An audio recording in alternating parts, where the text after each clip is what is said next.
Bharatanatyam, I think all of you know, it's one of the major dance styles, classical dance styles of India.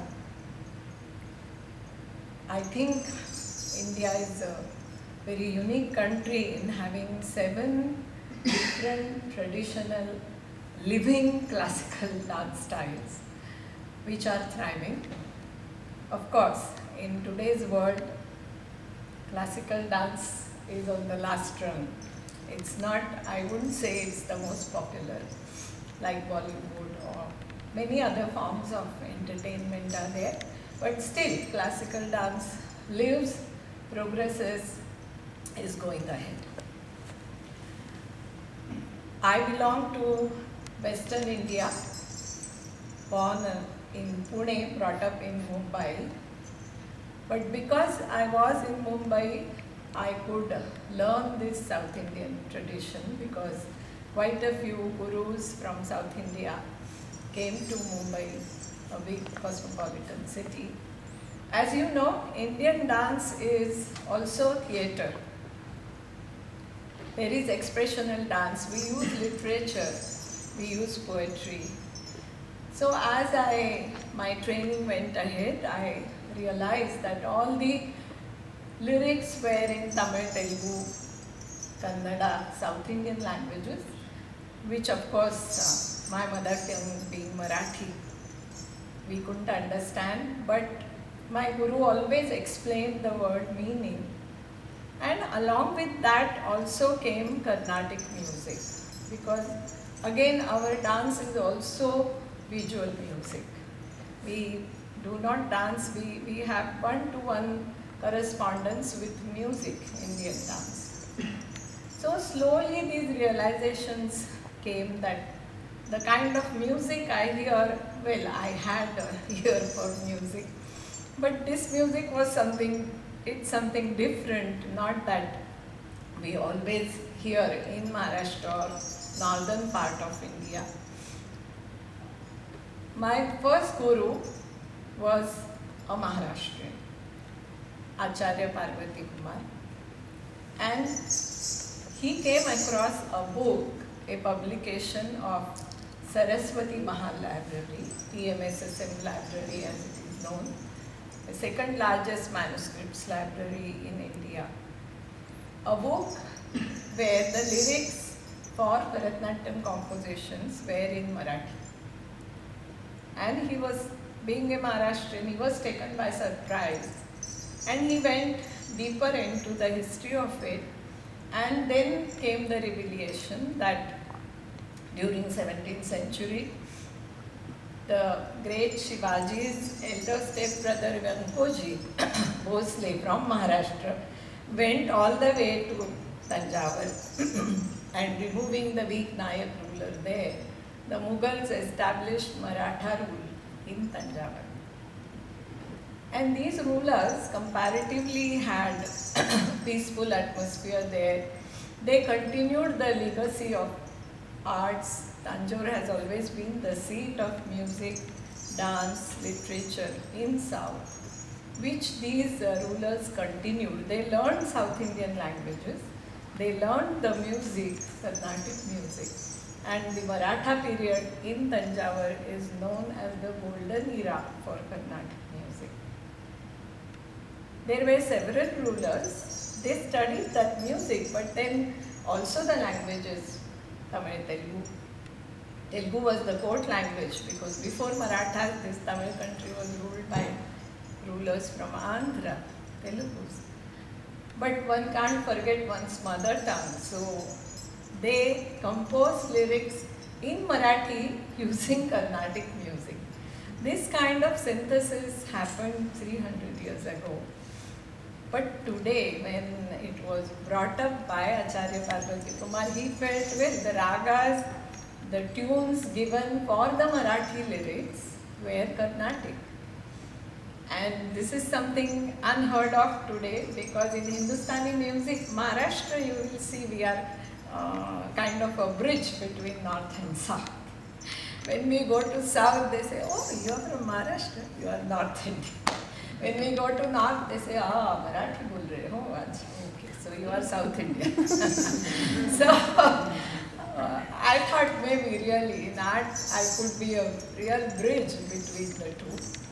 So initially my guru took up Marathi compositions, but they were in Carnatic music, and I was trained in that, and for a number of years I was performing that. Initially people didn't even believe. They say either you have done some translations or it is some kind of hoax.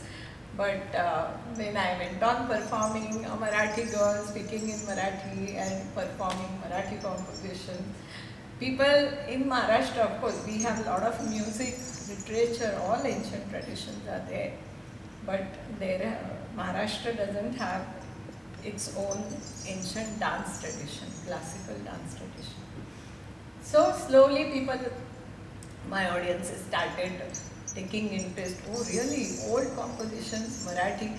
But then we have, just as North Indian music has seeped into the social family life of people, not Carnatic. Though South Indians are now all over and Mumbai is full of South Indian people, they are very hardworking and yes, they are all over. But still, Carnatic music is not heard so with flavors as much as Hindustani.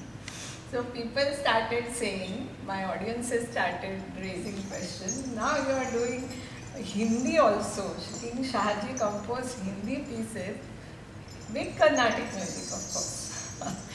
So now that you are doing Hindi and Marathi, why don't you use Hindustani music?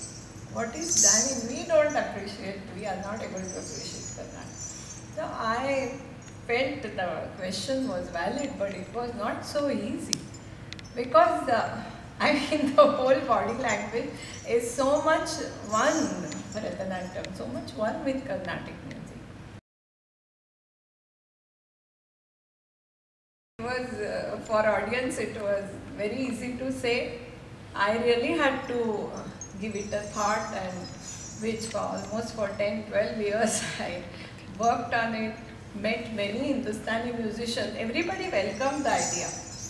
But initially I took up some Abhinaya compositions because it was much easier to dance to them. But rhythm system in both the Carnatic and Hindustani is quite different. And that is where the real problem came. But finally I overcame those hurdles also, and a full margam, a full format of a recital. My idea was never, by then people had started doing some Hindustani compositions in Bharatanatyam. Some songs, some thumri, some bhajan. Meera bhajan was the most popular thing. But beyond that, nobody had gone. But I felt, well, now why not? Why not create a whole margam in Hindustani classical? Now while doing so, all the style which I have learned is only Bharatanatyam. Though I do appreciate Kathak, Odissi, and nowadays we see a lot in cities, all the styles are performed. So Kuchipudi is also there, which is again a little different than Bharatanatyam. So all the styles I have been studying, watching, but not for performance. So finally I said, yes, I have to, I mean, in character both Carnatic and Hindustani are different. Well, it's difficult to spell out, but the effect of Carnatic music goes more and more with the Hindustani, as they call khayal. It has more free movement than Carnatic goes around rhythm. It's all tight, very tightly tied to rhythm. While here the pleasure is going away, so it has more of a flow. So I told myself, I don't want to, Kathak is there. Kathak is performed to Hindustani music and rhythm. But then what am I doing? I am not doing Kathak, I have not learned that body language. But then, if I have to go with the music and keep my style, what should be done? So I tried to analyze Bharatanatyam into, I call them the Panchabhutas of Bharatanatyam. the 5 basic principles. I felt people will now understand it more. The whole idea was to take it much closer to my audiences, because I always felt when a Bharatanatyam dancer came on stage, oh, good looking, nice, and these things appealed more rather than the music and the beauty, the aesthetic beauty of it, of the dance itself, the rhythm and its correspondence. All that was lost on the cosmopolitan audiences over there. So this, which started as experiment, now has almost, I have been able to choreograph more than 80-90 compositions in this of various types, and there is a margam, a structure to a performance. Of course, today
she is waiting for her beloved to come, is getting ready in a very careful way, wears a sari which he likes, and then suddenly realizes there he is, and then goes in front of him and says, how do I look? Nayak is, of course, Drushta Nayaka, a very mischievous fellow. She says, oh, okay, but I was watching, you were looking better when you were wearing it. Oh, is this the way to talk to a woman? Oh. She expresses mock anger and says, nahi mi bolata na tha, I won't talk to you. Actually, she wants him to say that. She has liked the remark, but says, don't you know all other queens are there, they would listen. Oh, don't come near me. See? So, saying don't come near me means come near me. So, it's a very delicate, soft kind of, very dignified Nayika. She says, all these manners are good on battlefield. Go there, fight. Don't show them here in front of me. So, nahi mi bolata na tha. Very tiny speech.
Bharatanatyam pieces wasn't really much of a problem for me.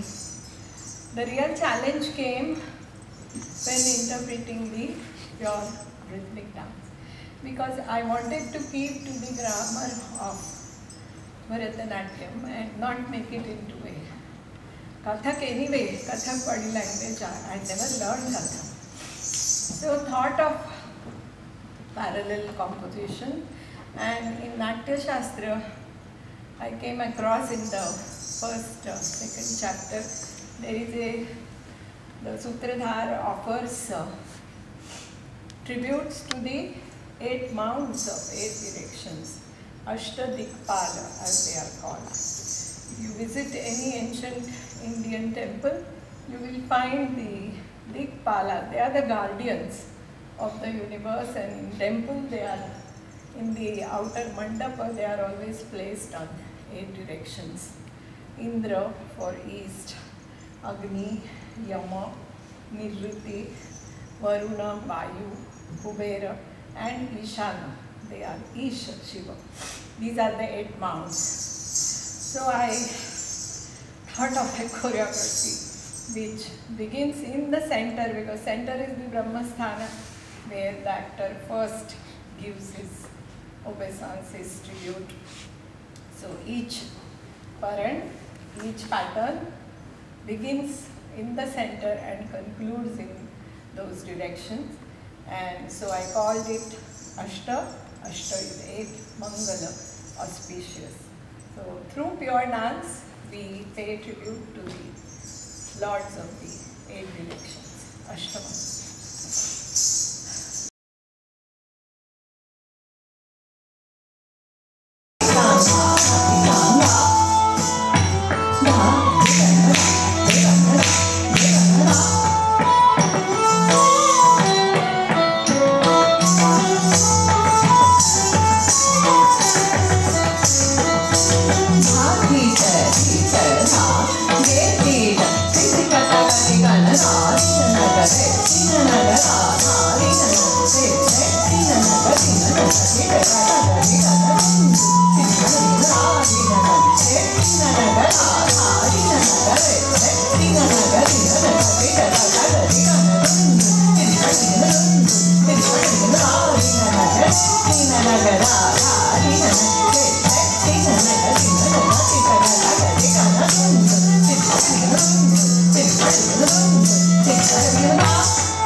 So last 25 years, maybe it has developed, and slowly I felt it deserves a different nomenclature.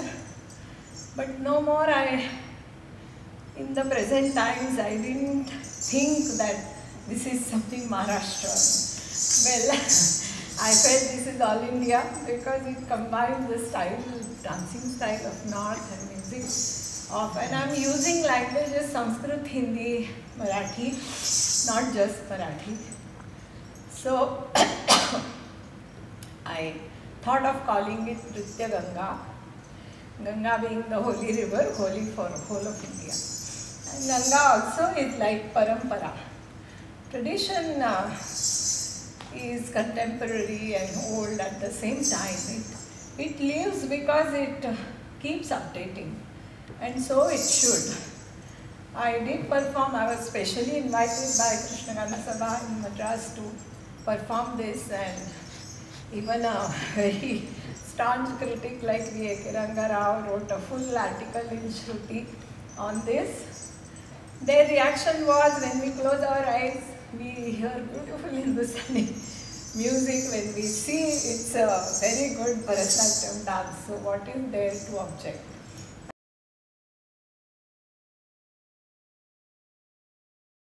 So King Shahaji was a devotee of Tyagesha, a form of Shiva, who is renounced everything. Shiva also we see in different forms.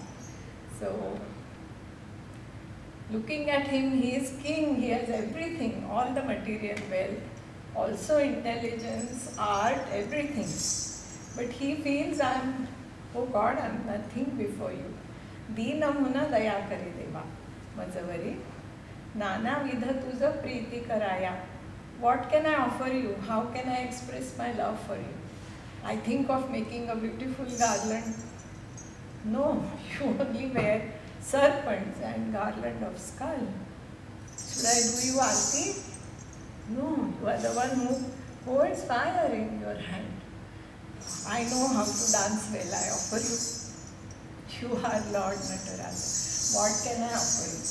So, Dina Muna Daya Kari. I conclude.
Yeah.